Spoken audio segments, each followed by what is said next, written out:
The Bugle, audio newspaper for a visual world. Hello, Buglers, and welcome to issue 4376 of The Bugle, audio newspaper for a... Oh, what was it? I've forgotten my own show's tagline. Visceral? Vicious. Vitriolic. Visual world. There we go. Get there eventually. Audio newspaper for a visual world. I'm Andy Zaltzman, the self-styled Jimi Hendrix of not enjoying the state of the planet right now. I'm taking it to whole new levels. It is the 20th of April, 2026, and I'm delighted to be joined for this week's Bugle by Tiffany Stevenson and Neil Delamere. Hello to both of you. Hello. Neil, you are in Dublin currently. How's that? We are approaching. It's going to be in 2 months' time. 10 years since the Brexit referendum in the UK. What are the kind of relative levels of smugness in the Republic of Ireland? I mean, 10 years on from that. 10 years, moment, would you say? 10 years on, I mean, we are now so smug, we could almost handle you guys winning in a major European or World Football Championships. We're not quite there yet. Only 20 years of full economic Armageddon would maybe prepare the Celtic soul for the success of the English men's senior football team. But we are approaching that. And I think that's the best way for us to describe it. Tiff, how are you going to mark the 10th anniversary? Have you got big plans? I was going to say Scotland would like a word. They will not be happy for an English victory at the World Cup. How am I planning to mark? Of course. 2000, was it 2000? I thought it was 17. 16. Yeah. Oh, wow. The protracted withdrawal, as my ex called it. Honestly, the negotiations went on and on. They're still going on, aren't they? So I think we can all agree 10 years on, it's been a resounding success. Yeah. I mean, the problem is what sound that resoundingness is making, and it's pretty much the sound of an elephant defecating into its own face. Anyway, we are recording on the 20th of April, 2026. The 22nd of April is Earth Day, which presumably was, I don't know, was that the birth of Earth? Is that where it comes from? I'm not sure. Anyway, it's also the birth of my sister, Helen. It's her birthday on the 22nd of April. But to mark Earth Day, this issue of The Bugle is available exclusively to residents of the planet Earth. And to help preserve the environment, we're not, as we normally do, printing 8 billion hard copies of the show in case everyone in the world wants to read it rather than listen to it. Just the 1 billion copies this week, and not on animal vellum paper made from the skin of endangered polar bears. We're doing it on eco-friendly whale leather from naturally beached cetaceans. So we're doing our bit to help keep this planet going. And as always, a section of The Bugle is going straight in the bin. This week, an obituaries section. We have very moving tributes and obituaries to advanced military planning, the ethics of international diplomacy, dignity in public discourse, and Tony the Tadpole, who sadly didn't make it through the week. Much missed. Oh, Tone. No, sorry to break it to you. Plus a preemptive obituary from my current stand-up tour, which is on its last legs and concludes on the 9th of May. So get in to see the final few shows. I've got the plug in early this week. That section in the bin. Top story this week. Well, obviously the top story is the Iran war. Is it a war? Is it a conniption? Is it a huff-off? Is it a charity fundraiser for oil market speculators? Anyway, it continues or doesn't continue, depending on whom you believe and when you believe them. It's still impossible to know what's going on. The US apparently now wants a grand bargain with Iran, which is a bit of a shift in mood and tone from Operation Epic Fury. But anyway, we're going to leave the current details, situation, verbiage, mayhem, and Lego-based goading aside for this week's top story. And the top story this week is the impact of the top story this week. And the Iran, whatever it is causing shortages around the world, not just shortages of logic, planning, humanity, law, sense, brains, hope, shipping, Grand Prix motor races in the Middle East and other stuff, but also shortages of food, including reportedly on the US Navy's ships that are engaged in the blockade counter-blockade in the Straits of Hormuz. There's been some harrowing photos of distressingly empty food trays on US ships. Obviously, the official White House line is that the soul-nurturing nourishment of justice, freedom, and the holy spiritual nirvana of serving the will of President Trump is all that the workforce of the US Navy needs to keep it going.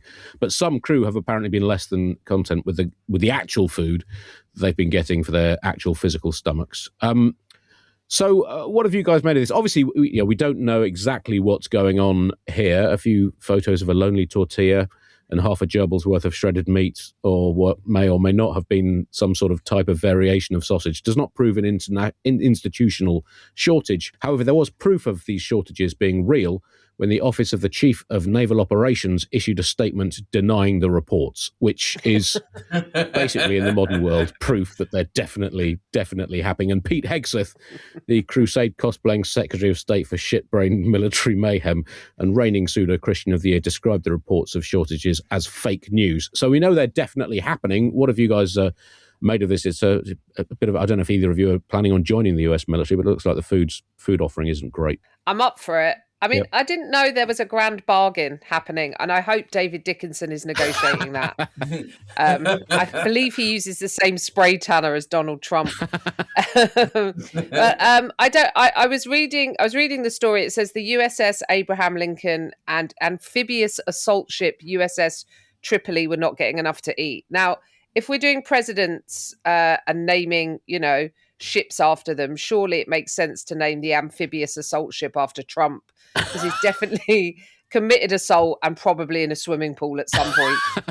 Yeah, and also you probably don't want to name it after a president who was shot. I don't know.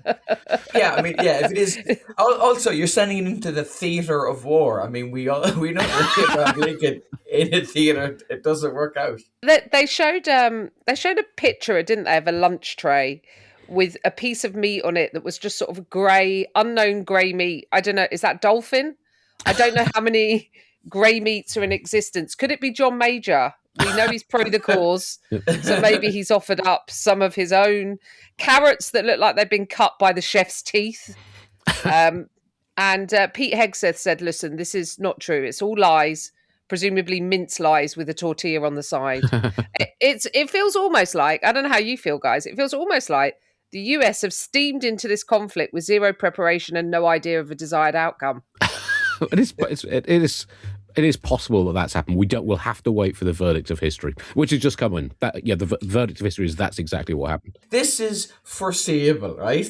This Pete Hegseth, this is what happens when you let a man who is that religious rule the military. Somebody said to him, there's 5,000 people on the USS Tripoli. What food do we need? And he went, I would pack maybe 2 loaves and 5 fish. And that'll do the job first.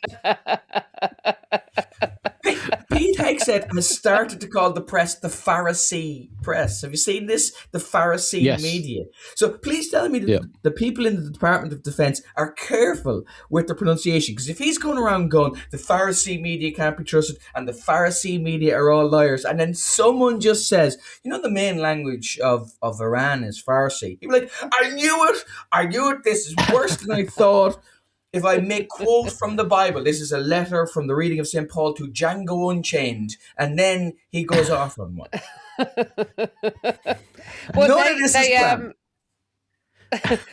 The Iranian embassy came with a little clapback, didn't they?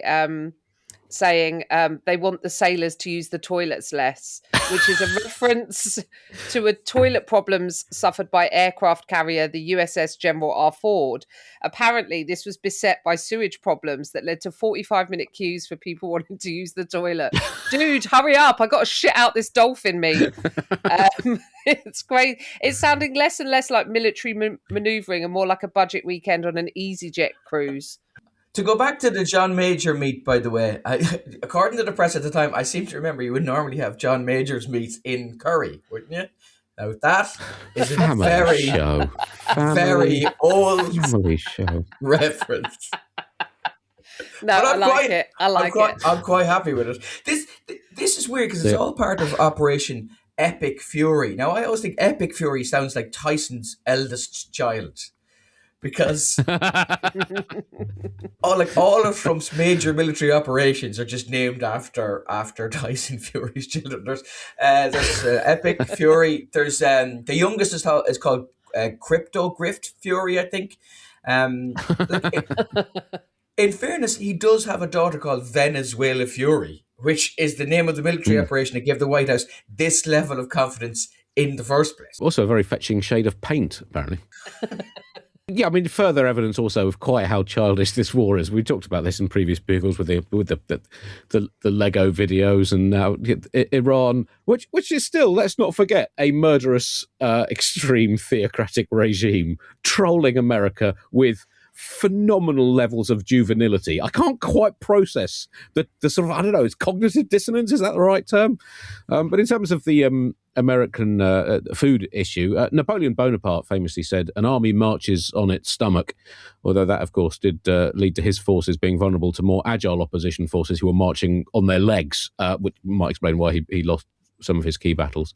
But there have been reports, amidst these reports, of a lack of food in the US Navy, that the Pentagon and the US military have called in celebrity chef Scruton Malvain to rebrand the scanty US Navy meals. These reports have neither been confirmed nor denied, but we have just received a special menu that Malvain has reportedly curated for staff on US Navy ships to make them think they're actually getting a triple Michelin-starred meal, despite the lack of any actual physical food. The starters on the menu, poached phoenix eggs, Florentined with Spanish nihilities, in an immaterial hollandaise served on an English nuffin, or a homeopathe of bruised chicken soles served with toasted echo of lost bread and vaporized butter, unaccompanied by a phantom Arto ketchup. Main courses are a choice of id of pork, room temperature roasted alongside an absentia of ungrown potato, cauliflower voids poached in a non-sommé of unicorn, serviced with an impalpable apple sauce, or halibut leg and shoulder of scallop ensouped in a Vietnamese faux pho with kraken roe and triffid flowers. And for dessert, spiritual essence of blackberry on an apparition of meringue, gooseberry ghosts besotted with an ethereal cereal crumb, or a conceptualiter of hand-evaporated 0% chocolate evanesced with a metaphysical melon mousse. And the cheese options are Gorgon milk, Gorgonzola, Scamskamorza, or Brie de No. So that does seem to suggest that there isn't a lot of food knocking around. Coke Zero was right there.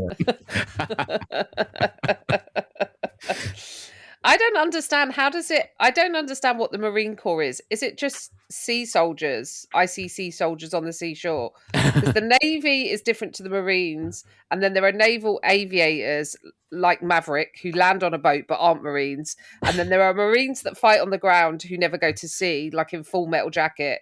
Have I got it? If you could just explain it to me through the medium of 80s films, I might understand how the Marines work. Not quite 80s films, but 90s films. Pete Hegseth apparently read a prayer that was from Pulp Fiction rather than the Bible. So, I mean, that's maybe the films are basically what this is based on. I mean, I guess you can see it because maybe I think America had more military triumphs in 1980s films than in reality. So you can see why they're turning to that, I guess. Well, it's not just the US Navy that could be finding itself a little more peckish than the human stomach enjoys being. The entire world could be following suit. This, according to Jose Andres, renowned Spanish-American chef, restaurateur, humanitarian, academic, and founder of the World Central Kitchen, which is a not-for-profit, non-governmental organisation providing food relief in disaster zones. That's natural disasters as well as human disasters, such as wars, and human-aggravated natural disasters, and nature-aggravated human disasters, and human-aggravated nature-re-aggravated human super-exacerbated humano-natural disasters. I think that encompasses everything. Anyway, basically, Jose Andres, his organisation gives proper food to people in desperate need. Some might say that's a bit woke, giving food to the needy to stop them starving rather than letting the free markets and or God's will do what they clearly want to do. But it's a free-ish world, and we're not going to judge him here at the Bugle. Not clear if he and Scruton Malvain have ever worked together. But anyway, Andres has warned that the collapse of the global fertilizer trade could spark vast, elongated famines. This, ironically, despite the world being more full of than ever. But I guess it's the right kind of you need to grow crops through fertilizer. But still, the supply chains for fertilizers are being dangerously impacted by the Straits of Hormuz spat, which of course is an unlucky and completely unforeseeable byproduct of the Iran war, because before the attacks were launched, there were no maps of the area available online or in the Washington, D.C. area. And Iran closing the Straits of Hormuz was not foretold in any divine visions to Trump, Pete Hegseth, or J.D. Vance, which, to be heard, is the only reliable way of predicting how things will pan out these days. But, this is... I'm not really a massive fan of global famines. I like food, and I know other people like it as well. And it is still regrettably necessary for human existence. We can't just download a thing into our stomachs. So, this could cause merry havoc around the world. World Central Kitchen founder believes the war would cause a silent collapse of the global fertilizer trade. And I don't understand that. Can we not just make our own? Isn't that what compost toilets are?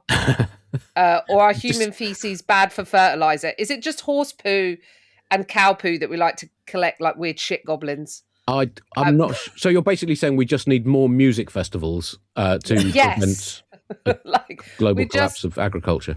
Yeah, I'm trying to understand. I thought fertilizer was made from natural gases and mulch, but apparently we get ammonium nitrate from Lithuania and urea from Ethiopia. And I just think, listen, we've got our own piss here. If there's one thing the UK knows, it's how to take the piss. So I just think it's the last thing to go. It's the last thing to go from a fading civilization, like a boxer's punch. But apparently he was sort of saying, he said, if the fertilizers don't arrive in time for key planting windows, the yields can fall. But what he also said was, in America, you can have a 2 or 3% increase. People will manage. But in places like Haiti, they don't serve you a kilo of rice. They serve you 1 ounce at a time. So these people are going to suffer the consequences. Then he said, there's one solution that he's been pushing that he believes is insultingly simple: a 3% peace tax based on the total GDP of every country. And I'm like, what? Is this guy an economist now as well? Like, you're a chef, mate. Stick to what you're good at. This is like when a footballer says he's a DJ. No, you are not. Know your limits. It's about time men knew their goddamn limits. And do you know what it is? Men talking with confidence about stuff that they don't understand is what's caused these problems in the first place. To us, that's also the first 8 years of the Bugle, to be honest. I'm really glad you weren't around in Isaac Newton's time. You're just going, listen, apple boy, pick a lane. Listen, it's calculus. it's calculus, or it's some sort of thermodynamics. You can't do everything. You're a man talking about stuff he doesn't know anything about. I'm multi-hyphenate myself. I want less of them. There's slight good news in that less fertilizer means less fertilizer being imported, means less fertilizer to put on land, which means less effluent run into rivers, which means less pollution in rivers, which means more healthy rivers. So there's a very good chance that if peace talks go well in Pakistan, Fergal Sharkey's going to kick in the door and just go, I hear he called your mum a slag, just saying, and then just Sharkey out. Good heart, there's his heart to find. And he just moonwalks out of the meeting, causes consternation, and saves all I'm saying is... Are you an economist now as well, Neil? I sent away, and apparently I am now. I think Brexit was a brilliant idea. A war is an amazing way to figure out supply chains that you didn't know anything about. Like, you do go, God, I didn't know we got that from there. The latest one is carbon dioxide. CO2 apparently is the next one that there are shortages of. And helium was the other thing. There was a shortage. The helium has doubled in price, I think, since the start of 2006. And you're just like, are you trying to tell me that there's going to be balloon inflation? I find that satisfying and annoying at the same time. So CO2 is brought in, I think, for food preservation and for dispatching of animals, I think. So but we import most of that. So, and if you think that the government is going to come up with a way to store carbon dioxide anytime soon, I wouldn't hold my breath. So, this shortage of CO2 would not only spell disaster for people in Britain who like fizzy drinks. I mean, how many flat glasses of milk and flat cups of coffee can one society take before it crumbles? But as you say, it's also used in food preservation and the slaughter of some animals. And no one wants to go back to the old axe, chainsaw and catapult days for that. But I mean, a key part of this, though, is this is a worst case scenario. People are talking, there's a government source reported saying that the government is planning for a Straits of Hormuz aggravated breakdown in the supply of carbon dioxide. CO2, of course, the sequel to the not particularly enjoyable, somewhat toxic even CO. But the key part is this is a worst case scenario. So it sort of comes down to the choice of headlines, which go from UK in reasonable shape to ride out current uncertainty to UK on the verge of starving to death from the same story. But which one's going to get people reading? So we have there's quite a lot of entertainingly apocalyptic headlines that are basically saying this might possibly happen. And luckily for Britain, in terms of food preparation and preservation, most of our popular foods, sausages, doner kebabs, chicken nuggets, fish fingers, can be made with literally anything. So we should be able to ride out any food supply crisis by just using our own landfill sites. We use so much of it, though, apparently. Like dry ice is CO2 as well. Because younger listeners won't know this, and younger viewers, but before dry ice, we used to have to wait until fog naturally occurred to film Stars in Their Eyes episodes. You used to have to wait. We'd have to do it on a moor, basically. It's a long time ago. Tonight, Matthew, I'm going to be Marlene Dietrich. But then dry ice came along and boom, boom, boom. I can't believe neither of you have mentioned the real troubling effect, which will be the lack of your ability to pitch your voice up 5 octaves for comedic effect. I mean, there's going to be. I mean, it's bad news in terms of the lack of helium for that, but good news for people who make a living selling testicle clamps, I guess. That will probably benefit as a result. I don't know if you've seen the deal that Riverdance have done. They will happily do a jig on your ballsack if you really want to ramp up that. I mean, so there are new commercial opportunities. But see, there's fresh fruit and vegetable shortage. There's going to be a shortage of fresh fruit and vegetables caused by Donald Trump because he doesn't care, because this is what happens if you elect a man who already looks like he has scurvy. Well, I think if we do have the food shortages, again, I'll follow on from my earlier idea, full force collectivization. Everyone has a vegetable patch in their garden, fertilised with our own proper British piss and shits, and then we bring back marrows. Right. Bring back marrows and taking stupid pictures of them while everyone tries to figure out like just one recipe that has a marrow in it. I don't know of any dish that has a marrow. And then, listen, it might be good because it will be survival of the fittest, or actually it might be the opposite, because I think the influencers will starve and die out because they can't grow collagen powder or creatine, and then they'll have to pivot into marrow lifting and beef tallow wrestling, and we'll have all new influencing. It could be an exciting time for us. One food that is already in short supply here are cornichons, the fun-sized French gherkin variety. Some sandwich shops in Britain have had to pull various cornichon-based snacks from their shelves. This is really putting everything in perspective. The Hormuz blockades could even force up the price of all pickled goods, meaning that the international gherkin futures market is now worth in excess of $140 trillion. That skyscraper in London has actually doubled in price as well. Yeah.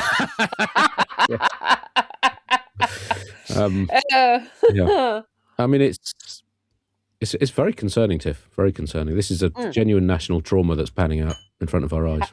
Have you seen? So the cornichon shortage means that Pret have had to pull their Camembert, but also there's a shop called Max's Sandwich Shop in Finsbury Park. He's placed a huge order to preempt the problem because they use it as an acidic crunch in one of their sandwiches. He said, I quote, "We blend them up to make a tarragon salsa in our chicken sandwich called E2 Brute, Murdering the Caesar." This is peak hipster sandwich making. And I'm here for it. So I've come up with a few of my own. I've got the peanut butter, and I don't think you're ready for this jelly sandwich. bacon, lettuce, and you say tomato, I say tomato. Let's call the whole thing off. Ham and Cole Slaughterhouse 5. And finally, I wouldn't want to be a member of any club that would have me as a member. Club sandwich. I read this story, and people slag off The Guardian for being the repository of middle-class nonsense. But every so often, Andy, Tiff, their investigative journalism makes it worth the money I give them. And this is one of those times. Without them, I would not have known about the cornichon shortage this year, the tapenade drought of 2006, or the great hummus famine of 2014. We need to know these things. It's going to be a shortage of cucumbers, which is a problem for many reasons. Number one, how are we going to know about how if someone is spoiling themselves in a film if they've nothing to put on their eyes in a bath? Is first question. And how are we going to make adult snowmen in the winter? These are very serious questions. We could replace them with courgettes. In the US, a courgette isn't called a courgette. It is called an Ozempic marrow. The idea of the pickled cucumber, as you said, for that particular sandwich in the pret-a-manger, is that the tartness cuts through the fat and the butter of that particular sandwich that they've had to take off the shelves. So apparently Pret will continue their sandwich lines. They will just put in other things that lend them acidity. So the new range is it's very interesting. Turkey brie and piss, which is, I mean, it'll do the job. Meatball sub and bleach, and my favourite one is cheese and ham, and that's ham with a double A, and it just give you a battery to lick during the middle of it. So you just take a bite and then just lick the battery. Yeah. I mean, stories were also reported on BBC Radio, no less, of unscrupulous food retailers replacing cornichons with substitutes, including slugs painted green and kept in the fridge so they have goose pimples, normal-sized pickled cucumbers but further away, and Kermit the Frog's frog dongle. Admittedly, they were reported on BBC Radio by me on the news quiz. But no smoke without fire, buglers. No smoke without fire.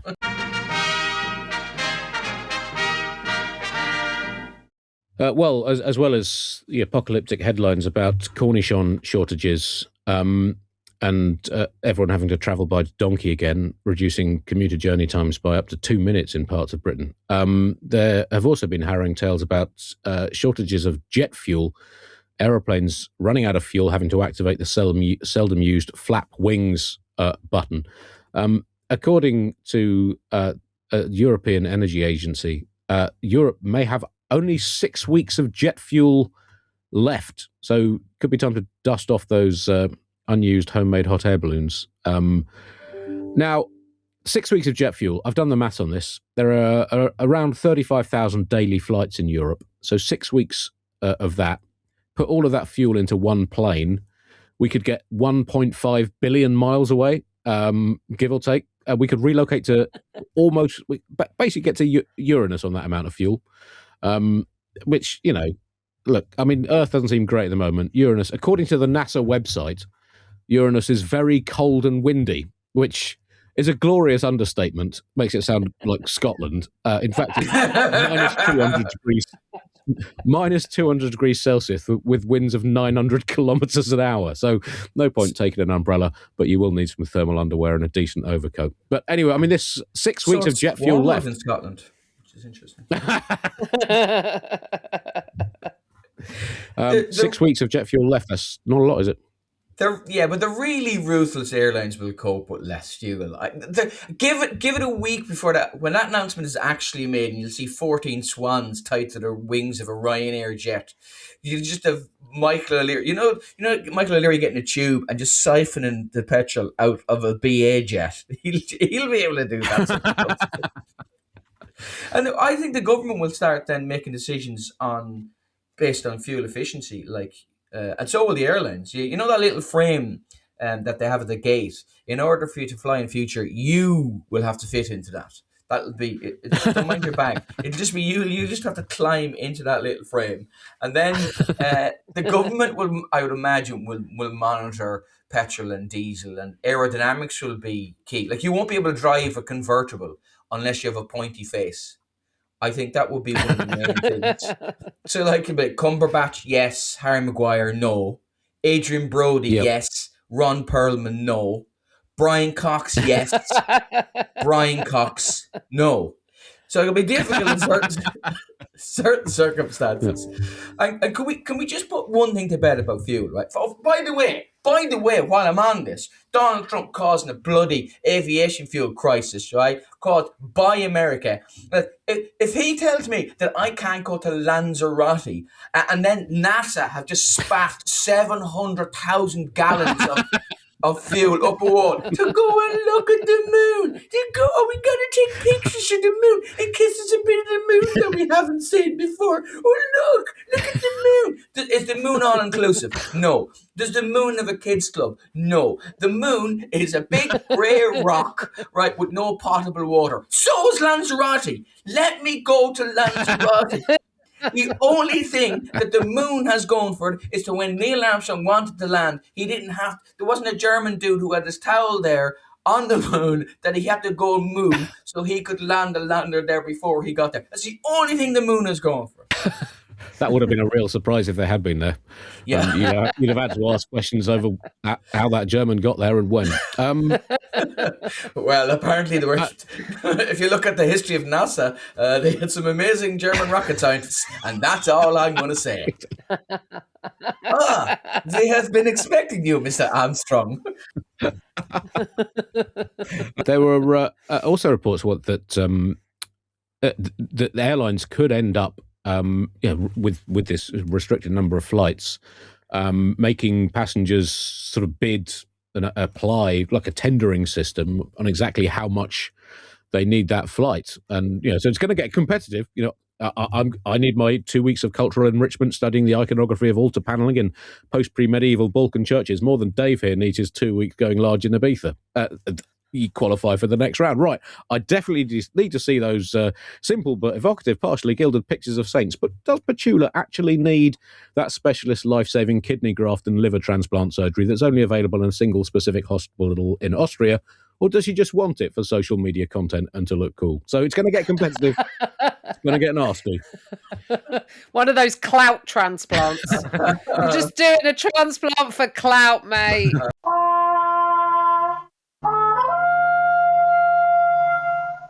In terms of the impact of the Iran schmozzle on Britain, there have been increasing concerns about the state of the British military in this uncertain world. Former Defence Secretary and NATO big cheese George Lordy Robertson warned about the UK's lack of preparedness for war.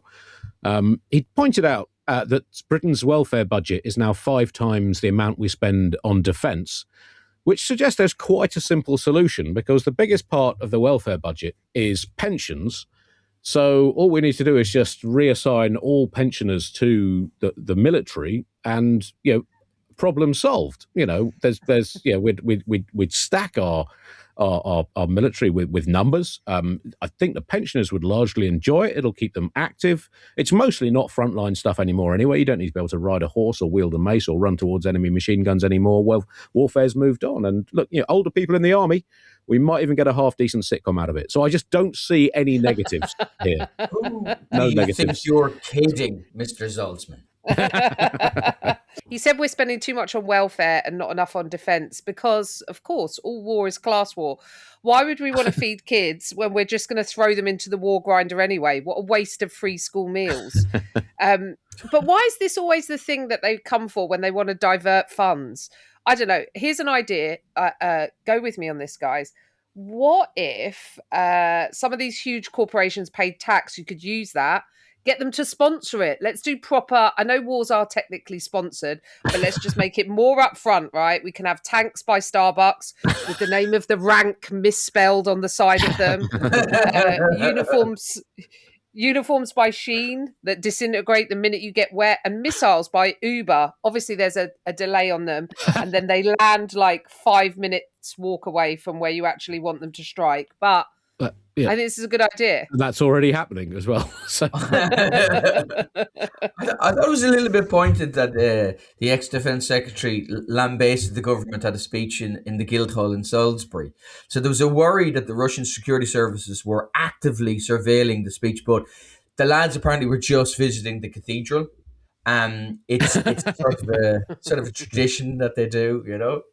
Like, in fairness, he kind of has a point, because according to a NATO study or a NATO assessment, the Russians are going to be ready for war in 3 years. And Starmer has committed to getting defense spending up to, I think, 3.5% of GDP, but only by 2035. So the ex-defense secretary has, after much kind of consideration, come to the conclusion that being able to defend yourself only 6 short years after you've been attacked isn't necessarily the best way to go. But I think you'd hope that, now that that's out in the public domain, Russia would have the, because you want a fair fight, don't you? You don't want to cheat your way to a military victory. So Russia would have the decency to just wait until we're ready and have a proper contest. That's just good sportsmanship still exists. If the history of Russian sportsmanship in the 20th century is to be studied, I think most people would agree with you. That would be their approach, Andy. Yep.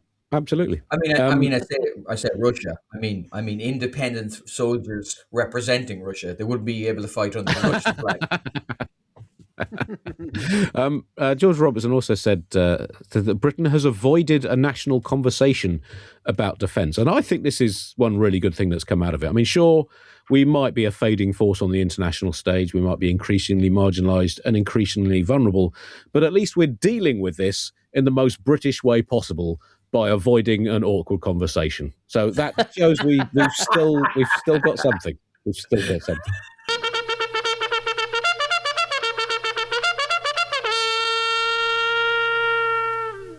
A quick bit of UK news before we move on. As we record on Monday lunchtime-ish, Keir Starmer, the Prime Minister, is still Prime Minister, but is facing increasing pressure as the ongoing Peter Mandelson vetting debacle goes on. I think we talked about this a few weeks ago. I mean, there remains a lot of confusion about how Peter Mandelson was appointed to a major public position as ambassador to the USA late in 2024, despite the fact that he had a Wikipedia page by then with all the details of everything he'd said and done over the course of his career. We don't yet know quite how this is going to pan out. There was some suggestion that Peter Mandelson, who's facing potential criminal proceedings, was a flight risk, and this was after his Spotify downloads included the classic Animals track "We Got to Get Out of This Place," and he was overheard singing John Denver's "Leaving on a Jet Plane" in the shower before his local pub quiz. He guessed the answer to every question in the music round as "Fly Me to the Moon." But anyway, look, we don't know yet whether that's true or not. I mean, it's a kind of weird way and this is something we come to a lot with British politics. The Starmer government, barely a third of the way through a 5-year term with a massive majority, is clinging to the precipice of existence as if it's deeply unpopular after 3 decades of mismanagement. It's extraordinary. I'm intrigued by the descriptions of this, because they keep calling it a vetting failure, which, he wasn't trying to birth a calf. I've heard it called the Mandelson missteps, which is definitely a semi-final dance on Strictly. All I know is it's a blame-a-thon, right? So Downing Street are blaming the Foreign Office, and the Foreign Office are blaming the security company, and security company are blaming the cabinet, who are blaming Starmer. It's the I know an old man who swallowed a fly system of ethics. Perhaps he'll die. I don't know why he swallowed a fly. We're now at the swallowed a horse is dead, of course, / resigning stage. And if Starmer goes, it would just mean Mandelson is like, it might end Starmer's career, but Mandy is like Teflon. The man's seen more scandal than Olivia Pope. It's incredible that nothing seems to stick to him, no matter what he does. The papers reported that he didn't get the full security clearance, because of his lobbying contracts with Chinese companies. And you think, that is how unsuitable Mandelson is for the job. Imagine hanging around with a convicted paedophile, and that's not the reason that you passed the vetting. That's not the reason. There should have been one question on the vetting form for Peter Mandelson, and that question should have been, are you Peter Mandelson? And yes. No.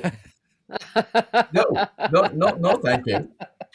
The person I really feel sorry for is the next UK ambassador to the US, because their vetting is going to be Forensic is what I would suggest. I would suggest it'll be somewhere between waterboarding and a full-on colonoscopy. I mean, the first question will be fairly straightforward enough. It'll be nonsense, for or against, but it'll get difficult after that. The question, I guess, for Starmer is, does he still have his hand on the tiller? And if so, is the tiller still attached to the ship? And if so, can he find a way of reversing the ship back upwards to the surface for a revenge hit on the iceberg? So it's looking tricky for him at the moment, but we will have full updates on the premature collapse of Britain's government over the next, 20 minutes, maybe longer. We'll see how long it takes. Well, Buglers, that brings us to the end of this week's Bugle. We will have full updates on the latest evolution of our great species next week with Alice Fraser and Nish Kumar. As I said, do come to the final few shows of my tour. Details at andyzaltzman.co.uk. Neil, do you have anything to plug? Yeah, I'm on tour at the moment, including in the City Varieties in Leeds and the Pocklington Art Centre next, and we're adding shows all over Lyceum in Edinburgh, the Stand in Newcastle, the place we did the Bugle in Birmingham, the Old Rep, and all over the place in Leicester Square Theatre in London. And I'm doing a podcast called Why Would You Tell Me That, where we talk about weird things and weird facts that we love, like Hercule Poirot used to carry a coin between his buttocks so that David Suchet could get the walk right. So random stuff like that. If you like the Bugle, you will like this.